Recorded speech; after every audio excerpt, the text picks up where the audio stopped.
जय हिंद दोस्तों, स्वागत है आपका इस यूट्यूब चैनल पे जिसका नाम है आरडी की क्लासेस। जैसा कि आप लोग जानते हैं कि इस यूट्यूब चैनल पर बिहार बोर्ड क्लास 10th और 12th की हिंदी और इंग्लिश की बेहतरीन तैयारी कराई जाती है, जिसमें से हिंदी के हम लोग 2 वीडियो देख चुके हैं, एक वर्ण और दूसरा वर्ण के उच्चारण स्थान का बेस्ट ट्रिक। तो चलिए दोस्तों, आज हम लोग तीसरा वीडियो में लेकर के आए हैं संधि, जिससे एग्जाम में 4 से 5 नंबर के प्रश्न बार बार पूछे जाते हैं। सिर्फ 10th और 12th में नहीं, बल्कि जो भी वनडे कॉम्पिटिटिव एग्जाम है जिसमें हिंदी पूछे जाते हैं, उन सभी में इस टॉपिक से प्रश्न पूछे जाते हैं। तो चलिए दोस्तों, बिना देरी की आज के क्लास को हम लोग शुरू करते हैं, जिसका नाम है संधि। सबसे पहला, संधि नाम सुनते ही हमारे माइंड में ये बात आता है कि संधि का अर्थ क्या होता है। तो संधि का अर्थ होता है मिलना। संधि का अर्थ क्या होता है? मिलना।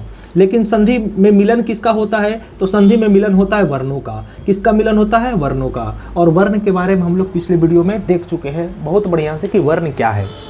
ठीक है, कुल वर्णों की संख्या कितनी है? चलिए आपके रिवीजन के लिए हम पूछ लेते हैं कि कुल वर्णों की संख्या कितनी है? 52 है। कितनी है? 52 है, जिसमें से 53वां वर्ण कौन सा है? विशिष्ट व्यंजन। कौन सा है? विशिष्ट व्यंजन। याद रखिएगा। ठीक है, तो चलिए क्या पढ़ लेते हैं। संधि। संधि का अर्थ क्या होता है? मिलना। और संधि में किसका मिलन होता है? वर्णों का। किसका मिलन होता है? वर्णों का। आप याद ऐसे भी रख सकते हैं कि संधि इक्वल टू समधि। संधि इक्वल टू क्या याद रख सकते हैं? समधि। समधि।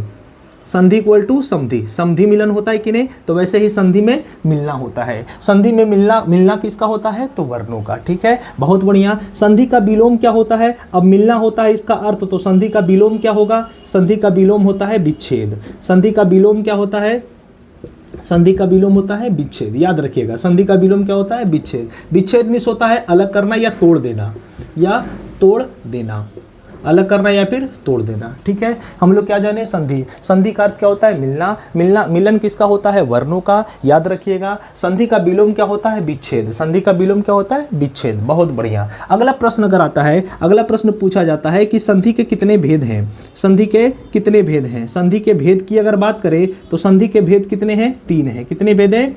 3 भेद है। कौन कौन है? सबसे पहला है स्वर संधि। पहला कौन सा संधि है? स्वर संधि। पहला भेद का नाम है स्वर संधि, और दूसरा भेद का नाम है व्यंजन संधि। दूसरा क्या है? व्यंजन संधि। और तीसरा भेद का नाम क्या है? विसर्ग संधि। तीसरा भेद है हमारा विसर्ग संधि। पहला है स्वर संधि, दूसरा है व्यंजन संधि, और तीसरा है विसर्ग संधि। हम लोग तीनों के बारे में बारीकी से समझेंगे। तो चलिए दोस्तों, हम लोग स्वर संधि के बारे में समझते हैं। तो चलिए दोस्तों, हम लोग जानते हैं स्वर संधि। अब स्वर संधि नाम सुन करके ही आपको लग रहा होगा कि इस नाम से हम लोग परिचित हैं। स्वर संधि यानी कि आप लोग स्वर वर्ण के बारे में बताए हैं, जिनकी संख्या 11 थी। तो बस स्वर संधि में उन्हीं का मेल होता है। यानी संधि का अर्थ क्या होता है? मिलना। और मिलन किसका होगा? स्वर का। मिलन किसका होगा? स्वर का। यानी कि स्वर संधि किसे कहते हैं? स्वर वर्णों के मेल से बनने वाली संधि को स्वर संधि कहा जाता है। स्वर वर्णों के मेल से बनने वाली संधि को स्वर संधि कहते हैं। यानी कि स्वर वर्णों की संख्या हम लोग कितनी पढ़े थे? 11। 11 कौन कौन है? चलिए जान लेते हैं। एक अ होता है, एक आकर अ होता है, एक छोटी ई, बड़ी ई, छोटी ऊ और बड़ी ऊ, एक ऋषि वाला री होता, एक ए ओ और औ। ये 11 होती है स्वर वर्ण की संख्या। स्वर वर्ण की संख्या कितनी होती है? 11। और स्वर संधि में किन वर्ण का मेल होता है? स्वर वर्ण का। इन्हीं 11 वर्णों का मेल होगा स्वर संधि में। ठीक है, तो आपसे पूछता है कि स्वर संधि किसे कहते हैं। अगर डेफिनेशन दे दे तो बढ़िया है। ऐसा ऑब्जेक्टिव में भी पूछता है कि किस संधि में स्वर वर्णों का मेल होता है। किस संधि में स्वर वर्णों का मेल होता है? हम क्या बोलेंगे? स्वर संधि। व्यंजन संधि में व्यंजन वर्णों का मेल होगा, और विसर्ग संधि में विसर्ग का मेल होता है, जो कि हम लोग अह के बारे में जाने थे। अह, ये जो 2 बिंदु होता है, 2 बिंदु, इसे हम लोग क्या बोलते हैं? विसर्ग बोलते हैं। ठीक है, तो चलिए सबके बारे में हम लोग बारीकी से समझेंगे। अभी समझते हैं स्वर संधि। अब स्वर संधि के भेद भी होते हैं। स्वर संधि के भेद भी होते हैं। अब स्वर संधि के भेद कितने हैं? 5 भेद है। कितने भेद हैं? 5 भेद है। स्वर संधि के कितने भेद? 5 भेद। कौन कौन भेद है? 5। एक समझते हैं। सबसे पहला होता है, सबसे पहला दीर्घ स्वर संधि। पहला कौन सा स्वर संधि? दीर्घ स्वर संधि। एग्जाम में आपसे पूछता है कि निम्न में से कौन स्वर संधि के भेद नहीं है। तो चलिए कौन कौन है पहले वो जान लेते हैं। पहला है दीर्घ स्वर संधि, दूसरा है गुण स्वर संधि, दूसरा गुण स्वर संधि, और तीसरा है विसर्ग स्वर संधि, वृद्धि स्वर संधि, वृद्धि स्वर संधि, और चौथा है अयादि स्वर संधि, अयादि स्वर संधि, और पांचवा हमारा है यन स्वर संधि, यन स्वर संधि। ये हमारे स्वर संधि के भेद हैं। स्वर संधि के कितने भेद हैं? 5 भेद। 5 भेद कौन कौन है? दीर्घ स्वर संधि, गुण स्वर संधि, वृद्धि स्वर संधि, अयादी स्वर संधि और यन स्वर संधि। ये 5 हमारे किसके भेद हैं? स्वर संधि के भेद है। आपसे क्वेश्चन पूछेगा कि निम्न में से स्वर संधि के भेद कौन नहीं है, चाहे 3 ऑप्शन इनमें से दे देगा और दे देगा संज्ञा संधि, तो क्या बोलेंगे? संज्ञा संधि। ठीक है, एलिमिनेट करना है ऑप्शन, तो आपको इन 5 को याद रखना है। ठीक है, पहला कौन सा स्वर संधि? दीर्घ स्वर संधि, दूसरा गुण स्वर संधि, तीसरा वृद्धि स्वर संधि, चौथा अयादी स्वर संधि और 5वां यन स्वर संधि। ये 5 किसके भेद होते हैं? स्वर संधि के भेद होते हैं। तो चलिए दोस्तों हम लोग रिकॉल करते हैं। स्वर संधि में क्या पढ़े? स्वर संधि में किस वर्ण का मेल होता है? स्वर वर्ण का मेल होता है। स्वर वर्णों की संख्या कितनी पढ़े हैं? 11 पढ़े हैं। कितनी पढ़े हैं? 11। जो भी हम लोग टॉपिक पढ़ेंगे वो एक दूसरे से रिलेटेड होगा, इसीलिए हम स्टार्टिंग वर्ण से किए हैं। और वर्ण का रिलेशन किससे है? संधि से। और संधि का रिलेशन किससे होगा? समास से होगा। वैसे ही हम लोग रिलेटेड करके पढ़ते चलेंगे, शब्द समास सब कुछ पढ़ेंगे, A to Z चीज। तो स्वर संधि में किसका मेल होता है? स्वर वर्ण का। इनकी संख्या कितनी है? 11 है। स्वर वर्णों की संख्या कितनी? 11। कौन कौन? अ, आकर आ, छोटी ई, बड़ी ई, छोटी ऊ, बड़ी ऊ, ऋषि वाला री, ए, ओ और ओ। ये 11 हमारे क्या है? स्वर है। क्या है? स्वर। अगर संस्कृत में देखेंगे तो संस्कृत में इनकी संख्या 13 होती है। कितनी होती है? 13 होती है। ठीक है, इनके भेद की बात करें अगर, स्वर संधि की कितने भेद होते हैं? 5 भेद होते हैं। पहला कौन सा भेद है? दीर्घ स्वर संधि। दूसरा कौन सा भेद है? गुण स्वर संधि। तीसरा कौन सा भेद है? वृद्धि स्वर संधि। और चौथा अयादी और 5वां यन स्वर संधि। तो चलिए दोस्तों हम लोग दीर्घ स्वर संधि के बारे में पढ़ते हैं, जो कि एग्जाम में भर भर के दीर्घ स्वर संधि से प्रश्न पूछे जाते हैं। ना कि दीर्घ स्वर संधि से, बल्कि स्वर संधि से ही पूरे प्रश्न पूछे जाते हैं। जो कि ये 5 भेद हम लोग पढ़े हैं, इन 5 से ज्यादा करके प्रश्न पूछे जाते हैं। तो चलिए दोस्तों हम लोग एक एक करके सारे संधि के बारे में समझते हैं। तो चलिए दोस्तों हम लोग दीर्घ स्वर संधि के बारे में समझते हैं। स्वर संधि के कितने भेद हम लोग पढ़े? 5 भेद पढ़े। पहला कौन सा संधि है? दीर्घ स्वर संधि। दूसरा गुण स्वर संधि। तीसरा वृद्धि स्वर संधि। चौथा अयादी स्वर संधि और 5वां यन स्वर संधि, जिसमें से स्वर संधि का पहला भेद है दीर्घ स्वर संधि। अब दीर्घ स्वर संधि में क्या हमको पढ़ना है समझिए। तो सबसे पहले नाम में ही पता चल रहा है दीर्घ। दीर्घ मीन्स क्या होता है? दीर्घ का अगर मतलब की बात करें, क्या हम समझ सकते हैं? बड़ा। क्या समझ सकते हैं? बड़ा। अब आप बताइए बड़ा कौन कौन होते हैं? किसका मेल होता है? स्वर संधि का। अभी हम स्वर संधि की आपको संख्या बताएं, कितनी होती है? 11 होती है। कौन कौन? अ, आकर आ, छोटी ई, बड़ी ई, छोटी ऊ और बड़ी ऊ, री, ए, ओ और ओ। ये 11 हमारी इनकी संख्या होती है। किनकी संख्या होती है? स्वर वर्ण की। अब स्वर वर्ण में तो, स्वर संधि में तो इन्हीं स्वर वर्णों का मेल होगा, जिसमें से बड़ा कौन कौन सा है? जिसको हम अ, आकर आ, जिसको बड़ा आ, बड़ी ई ऐसे करके बोलते हैं, वो कौन कौन है? क्या आकर आ हो सकता है? बहुत बढ़िया। बड़ी ई हो सकती है और बड़ी ऊ। यानी दीर्घ स्वर संधि में आकर आ, बड़ी ई और बड़ी ऊ का मेल होता है। बड़ी ऊ का मेल होता है। किसी भी संधि को पहचानने के लिए आप समझिएगा बारीकी से कि किन किन बातों को उनको ध्यान रखना है। सबसे पहला आकर आ, बड़ी ई और बड़ी ऊ, इन तीनों का मेल किस में होता है? दीर्घ स्वर संधि में। किस में होता है? दीर्घ स्वर संधि में। कैसे होता है समझिएगा। कहता है यदि किसी भी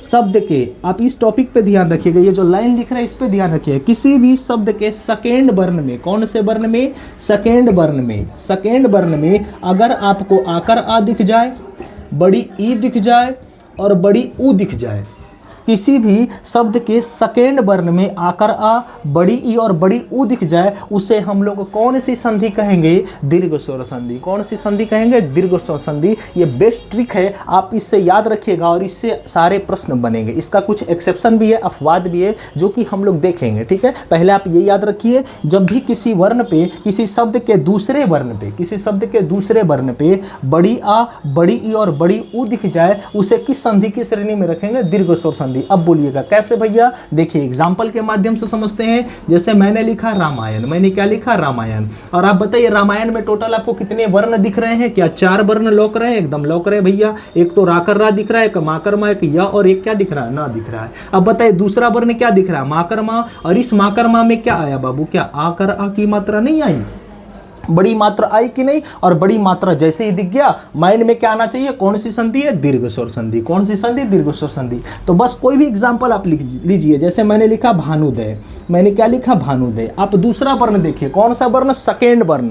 सेकेंड वर्ण पे ही हमको गौर करना है। शब्द में क्या लिखा है उस पे हमको फोकस नहीं करनी है। फोकस किस पे करनी है? सेकेंड वर्ण पे। शब्द में कितने अक्षर है उस पे भी फोकस नहीं करनी है। फोकस किस पे करनी है? सेकेंड वर्ण पे। आप सेकेंड वर्ण देखिए, सेकेंड वर्ण क्या है? नू। नू में कौन सी मात्रा है? बड़ी ऊ की मात्रा। और जैसे ही हम बड़ी ऊ की मात्रा देख लेंगे कौन सी संधि बोलेंगे? दीर्घ स्वर संधि। क्योंकि दीर्घ मीन्स क्या होता है? बड़ा। दीर्घ मीन्स क्या होता है? बड़ा। और जैसे ही सेकेंड वर्ण पे कोई बड़ी मात्रा दिख जाएगी उसे हम लोग कौन सी संधि बोलेंगे? दीर्घ स्वर संधि बोलेंगे। क्या इसका कुछ अपवाद भी है? बिल्कुल है। देखिए अपवाद कौन कौन से हैं, समझते हैं। एक्सेप्शन इसका देखते हैं, इसका बात।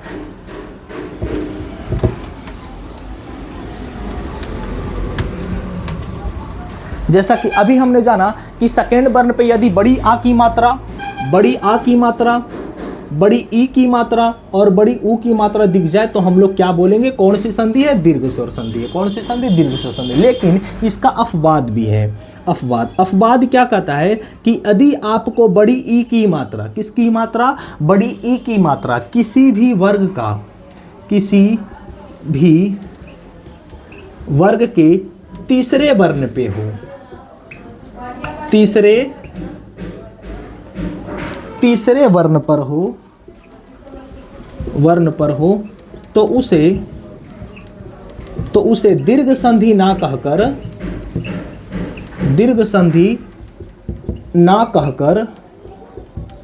व्यंजन संधि कहेंगे। कौन सी संधि कहेंगे? व्यंजन संधि कहेंगे। ठीक है, ये क्या लिख दिया भैया? देखिए समझिए बाबू, चीजों को समझिए। क्या कहता है कि अपवाद में सिर्फ हमको बड़ी ई को देखना। आकर आ का कोई अपवाद नहीं है, बड़ी ऊ का कोई अपवाद नहीं। अपवाद सिर्फ किसका है? बड़ी ई का। कहता है यदि बड़ी ई की मात्रा किसी भी वर्ग के तीसरे वर्ण पे, किसी भी वर्ग के तीसरे वर्ण पे यदि आपको बड़ी ई की मात्रा दिख जाए, जैसे तीसरे वर्ण कौन से होंगे भैया? जैसे देखिए मैंने लिखा वागीश। किसी भी वर्ग के तीसरे वर्ण, किसी भी वर्ग के तीसरे वर्ण पर अगर हो तो उसे हम लोग क्या कहेंगे? व्यंजन संधि। देखिए वाकर बा पहला, गी दूसरा और सा तीसरा। अब देखिए बाबू समझिए क्या कहता है नियम। बड़ी ई की जो मात्रा है वो किसी भी वर्ग के तीसरे वर्ग मतलब जो कवर्ग, चवर्ग, टवर्ग, तवर्ग, पवर्ग पढ़ाए थे कि नहीं हम लोग? स्पर्श व्यंजन में पढ़े हैं, बिल्कुल पढ़े हैं। स्पर्श व्यंजन की संख्या कितनी बताए हैं? 25 बताए हैं। 25 कौन कौन थे? कवर्ग था, चवर्ग था, टवर्ग था, तवर्ग और पवर्ग। तो वही कहता है किसी भी वर्ग मतलब वही कवर्ग, चवर्ग के तीसरे वर्ग, तीसरे यानी कि जैसे क ख ग तीसरा हो गया, च छ ज तीसरा हो गया, ट ठ ड तीसरा हो गया, त थ द तीसरा हो गया और प फ ब तीसरा हो गया। वही कहता है यदि बड़ी ई की मात्रा किसी भी वर्ग के तीसरे वर्ण पे हो, यानी कहने का मतलब या तो गा पे हो, या तो जा पे हो, दा पे हो, डा पे हो या फिर बा पे हो। ठीक है ना? ग, ज, द या फिर बा, इन वर्णों पे अगर बड़ी ई की मात्रा आपको दिख जाए तो उसे हम लोग दीर्घ संधि ना कह करके क्या कहेंगे? व्यंजन संधि कहेंगे। क्या कहेंगे? व्यंजन संधि। अगर इसके अलावे आपको बड़ी ई की मात्रा किसी पे भी दिखे तो उसे हम लोग कौन सी संधि कहेंगे? दीर्घ संधि। जैसा देखिए, जैसे एग्जाम्पल मैंने लिखा महिष। मैंने क्या लिखा? महिष। अब देखिए महिष में बताइए माकर मा पहला, दूसरा वर्ण में कौन सी है? ही में कौन सी मात्रा है? बड़ी ई की मात्रा। और बड़ी ई की मात्रा दिख रहा है किस पे? हा पे। क्या इसमें से कोई है? नहीं है। तो इसको हम लोग कौन सी संधि बोलेंगे? दीर्घ संधि। ये हमारा दीर्घ संधि है। लेकिन वागीश है, वागीश ये क्या दीर्घ संधि है? नहीं। जैसे मैंने लिखा जगदीश, मैंने क्या लिखा? जगदीश। और देखिए यहाँ पर द पे बड़ी की मात्रा, द किस में आता है? तीसरा में आता है। क्या है हमारा दीर्घ संधि होगा? नहीं होगा। कौन सी संधि होगा? व्यंजन संधि। कौन सी संधि? व्यंजन संधि। तो ट्रिक बता रहे हैं, बहुत बढ़िया कंटेंट है एकदम, आप देख लीजिएगा, बहुत तगड़ा कंटेंट दे रहे हैं, आप इसे याद रखिएगा बढ़िया से।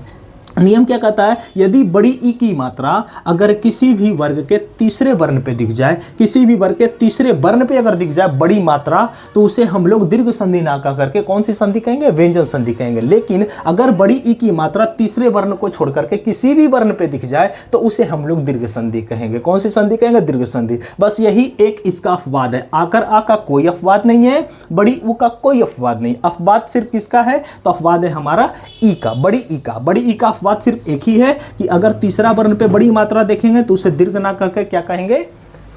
क्या कहेंगे, व्यंजन संधि। बहुत बढ़िया। तो चलिए दोस्तों दीर्घ संधि एक बार फिर से रिकॉल कराते हैं। दीर्घ संधि क्या है, दीर्घ स्वर संधि क्या है। दीर्घ स्वर संधि में बड़ी आकर आ की मात्रा, बड़ी ई की मात्रा और बड़ी ऊ की मात्रा अगर हमको सेकेंड वर्ण पे दिख जाए, शब्द में कितने वर्ण लिखे उससे हमको मतलब नहीं है, मतलब किससे होना चाहिए, सेकेंड वर्ण पे। हमको देखना क्या है, तो सेकेंड वर्ण ही देखना है। अगर सेकेंड वर्ण पे बड़ी आ की मात्रा दिखे, बड़ी ई की मात्रा दिखे और बड़ी ऊ की मात्रा दिखे, तब कौन सी संधि कहेंगे, दीर्घ स्वर संधि। लेकिन बड़ी ई की मात्रा अगर किसी भी वर्ग के तीसरे वर्ण पे दिख जाए, यानी गा पे अगर हो या जा पे हो या दा पे हो या डा पे या फिर बा पे, तो उसे हम लोग दीर्घ ना कहेंगे, क्या कहेंगे, व्यंजन कहेंगे। बहुत बढ़िया। तो चलिए दोस्तों हम लोग अगला स्वर संधि देखते हैं, गुण स्वर संधि।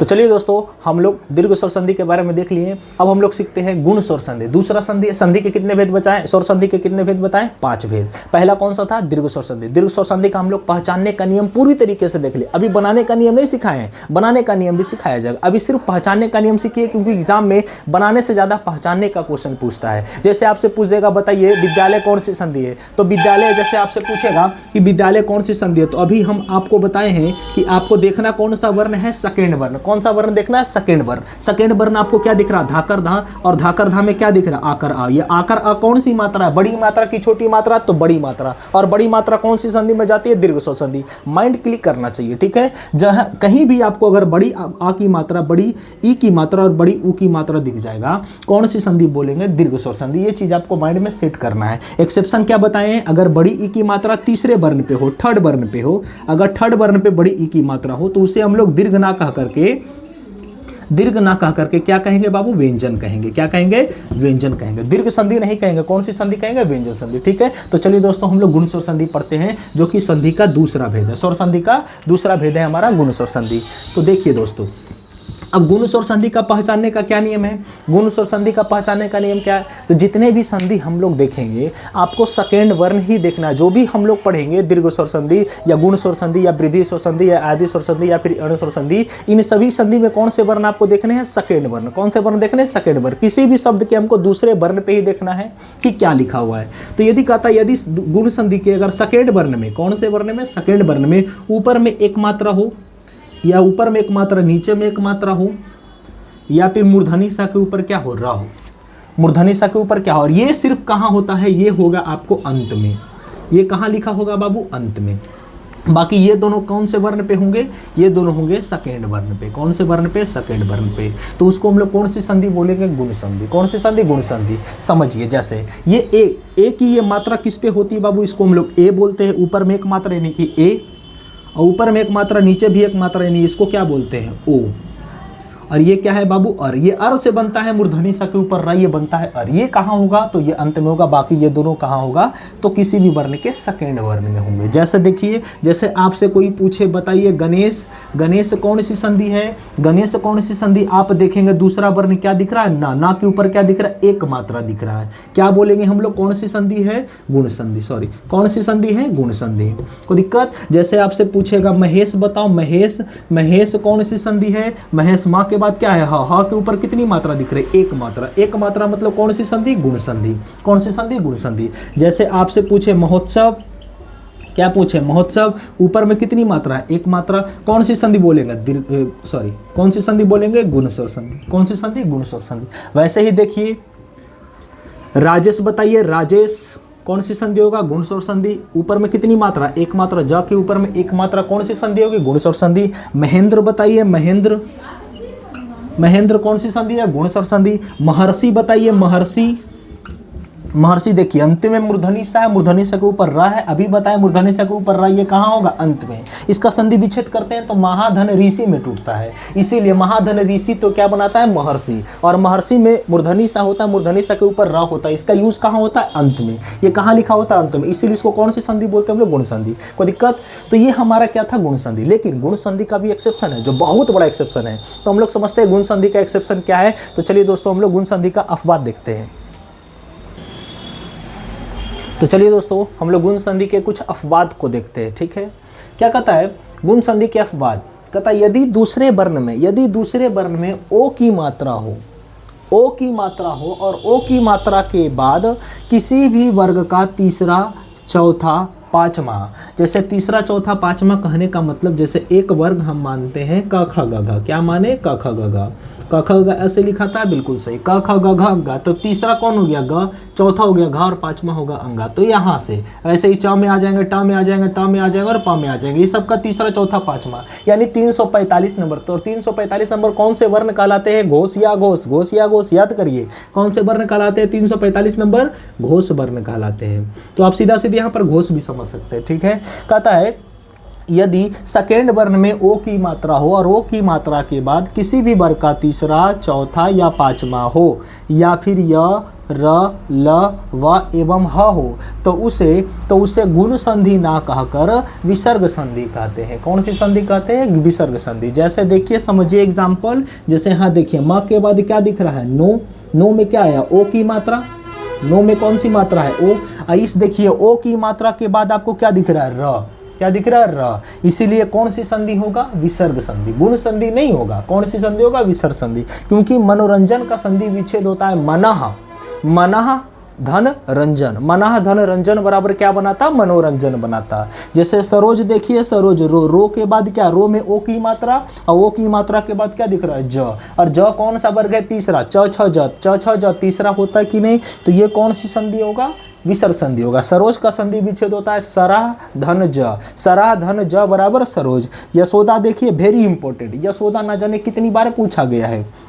यशोदा, सो में कौन सी मात्रा आई, ओ की मात्रा के बाद क्या दिख रहा है, द, और द कौन सा वर्ग है, त थ द तीसरा है कि नहीं, ये कौन सी संधि होगी, विसर्ग संधि। इसे हम लोग गुण संधि की श्रेणी में नहीं रखेंगे। अगला है तपोवन, तपोवन ओ की मात्रा के बाद क्या दिख रहा है, व, और वह देखिए यहाँ है कि नहीं, य र ल व है कि नहीं यहाँ पर, ये भी कौन सी संधि होगी, विसर्ग संधि होगी, ठीक है। इसका भी दो ठो एक्सेप्शन है, एक है सूर्योदय और एक है महोदय।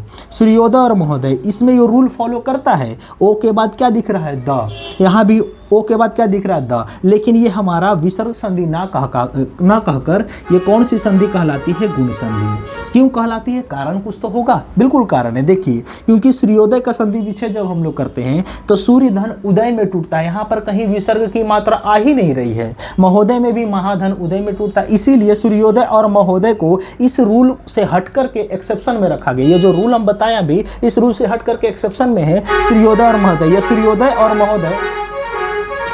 और महोदय जो है ये दोनों हमारा गुण संधि कहलाता है। इसे आप विसर्ग में नहीं रखिएगा, रूल आपको इन सब पे लगाना है। ये रूल एक्सेप्शनल है, ये जो हमारा ये रूल से हटकर के ये दोनों एग्जांपल है, क्योंकि संधि विच्छेद जब इसका करते हैं तो सूर्य धन उदय में टूटता है और सूर्य धन उदय हमारा गुण संधि कहलाता है, ना कि हमारा विसर्ग संधि। ठीक है, क्लियर है। एक बार फिर से समझिए, गुण संधि का अपवाद क्या है, कहता है कि यदि सेकेंड वर्ण में 90% क्या 99% केस में आपको जो है दूसरे वर्ण में ही पहचान जाइएगा कि कौन सी संधि है। 1% ऐसे क्वेश्चंस है जिसमें आपको पूरे शब्द को देखना पड़ेगा कि पूरे शब्द में यह मात्रा हमको कहां पे दिख रही है। पूरे शब्द में जैसे हम आपसे पूछे कि बताइए पुस्तकालय, पुस्तकालय मैंने लिखा पुस्तकालय कौन सी संधि है। अब पुस्तकालय में आपको पूरा शब्द देखना पड़ेगा। दूसरा वर्ण तो अभी हम लोग पढ़ते आ रहे हैं कि सेकेंड वर्ण को देखना है, तो सेकेंड वर्ण में तो हमारा आधा सा दिख रहा है। कौन सा दिख रहा है, आधा सा, तो क्या इससे हम पहचान लेंगे संधि? नहीं, आपको ये पूरे शब्द दिख रहा है। पूरे शब्द में कहाँ दिख रहा है, काकर का में दिख रहा है, और काकर का में हमको बड़ी आ की मात्रा दिख रही है, और बड़ी आ की मात्रा दिखने के कारण इसे हम लोग दीर्घ संधि की श्रेणी में रख देंगे। तो बस इन चीजों पे गौर करना है कि 99% केस में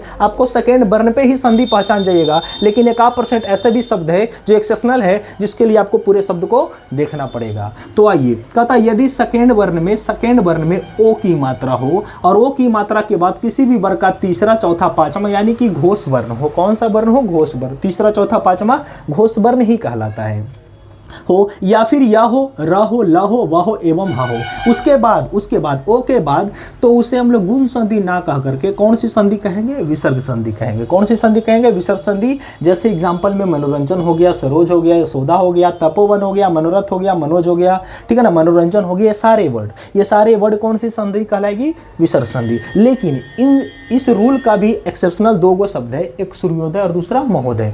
ये सूर्योदय और महोदय इस रूल पे फिट होते हैं, लेकिन फिर भी हम विसर्ग संधि इसको नहीं रखते, विसर्ग संधि में इसे नहीं रखते, बल्कि कौन सी संधि में रखते हैं? गुण संधि में। कहेगा क्यों रखते गुण संधि में? तो आप उससे समझाइएगा कि सूर्योदय का संधि विच्छेद करते समय सूर्य धन उदय में टूटता है और महोदय का संधि विच्छेद भी करते समय महाधन उदय में टूटता है। संधि विच्छेद कैसे तोड़ना वो भी सिखाएंगे। अभी सिर्फ आप पहचानने के लिए समझिए, उसका भी वीडियो हम लेकर के आएंगे, ठीक है। अभी बेस्ट ट्रिक और बेस्ट कंटेंट के साथ आप सिर्फ पहचाने कि कौन सी संधि हमारा कहलाता है, ठीक है। तो आज हम लोग जाने गुण संधि और दीर्घ स्वर संधि। दीर्घ स्वर संधि कैसे पहचानेंगे, गुण स्वर संधि कैसे पहचानेंगे, इसका एक्सेप्शनल क्या है, इसका अपवाद क्या है। तो यदि वीडियो पसंद आता है तो आप लोग इस चैनल को सब्सक्राइब कर दें और ज़्यादा से ज़्यादा इसे शेयर करें और वीडियो को लाइक कर दें। और यदि आप इसका पीडीएफ लेना चाहते हैं तो डिस्क्रिप्शन में हमारा लिंक पिन कर दिया गया है टेलीग्राम चैनल का, आप उस टेलीग्राम चैनल को ज्वाइन करके आप इसे पीडीएफ प्राप्त कर सकते हैं। और इसे ज़्यादा से ज़्यादा शेयर करिए, यदि वीडियो पसंद आता है तो ज़्यादा से ज़्यादा शेयर करिए। चलिए बाकी मिलते हैं कल के लिए। कल के लिए हम लोग पढ़ेंगे वृद्धि स्वर संधि, अयाधि स्वर संधि और यण स्वर संधि। इसके लिए भी पहचानने का नियम बेस्ट ट्रिक आप लोग के लिए लेकर के आएंगे आप लोग। दोस्तों बाकी मिलते हैं कल। जय हिंद।